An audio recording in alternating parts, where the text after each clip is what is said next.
Hi students, welcome to Introduction to Mindfulness.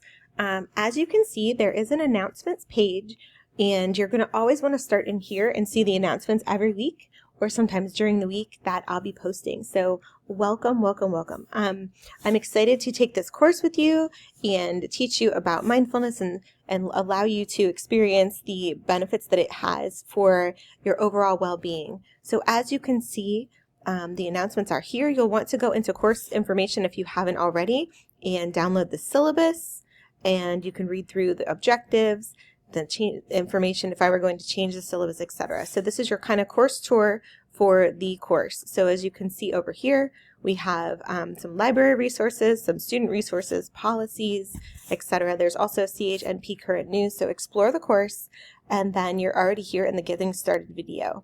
So please complete this intellectual honesty agreement before I can grade any of your work. So if you don't have it completed by the end of week 1, then I will not be able to grade your work.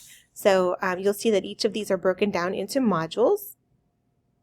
And our first module is discussing mindfulness meditation. So you'll read through this. You'll see here that all of your assignments are posted for week 1 and week 2.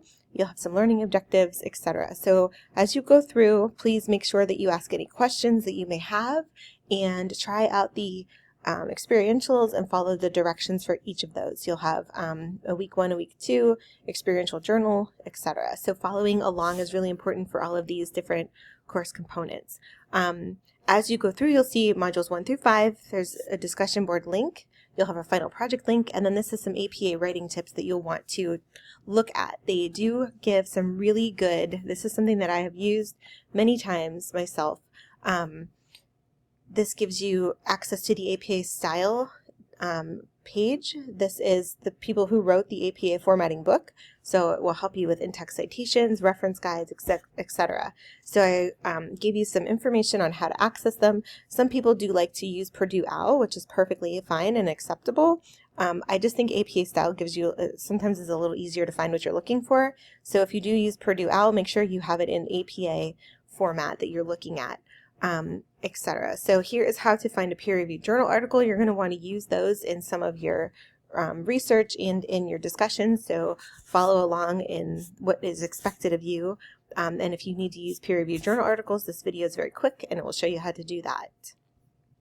So here I am in the syllabus. You'll note that my information is here. You'll want to follow along with the, if you need to reach out to me, I do have a phone or an email. It's best to email me with questions, but if there's something urgent or something that you would like to reach out, you can always call or text me.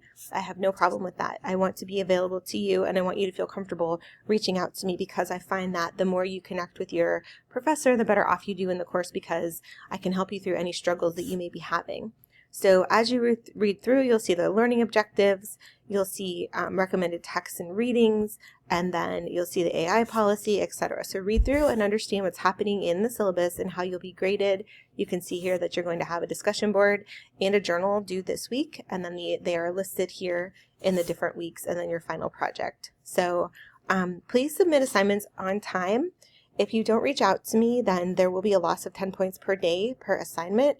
And that is totally not necessary if you stay on track and you reach out. So as you can see, you can read through the grading scale, and then each of the courses are set up so that you can see the module and weeks 1 and 2 within that module.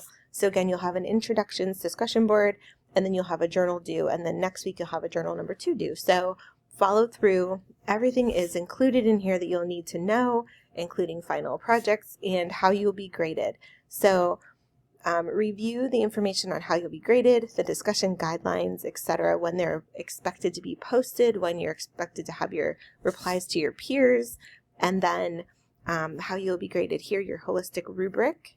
And as you can see, this is the journal. So again, journals should be on time and responding to the full question or prompt to receive full credit, and they must be submitted before Saturday, 11:59 p.m.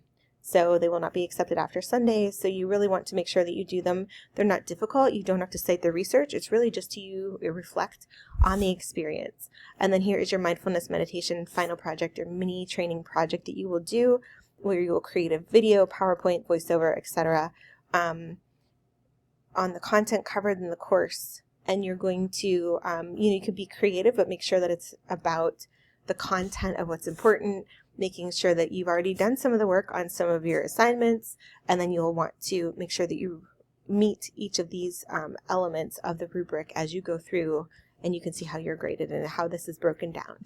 So you want to make sure that you address each one of those. I use this as how I grade, and you will see I will put this in a format that's easily noticeable when you're being graded on it. So if you follow this and have all of this information, and you use the proper amount of peer-reviewed references, which we kind of talked about just a few moments ago in the course, then you will do well on this project. So if you have any questions about the course, what we'll be doing, assignments, anything like that, please reach out and email or contact me.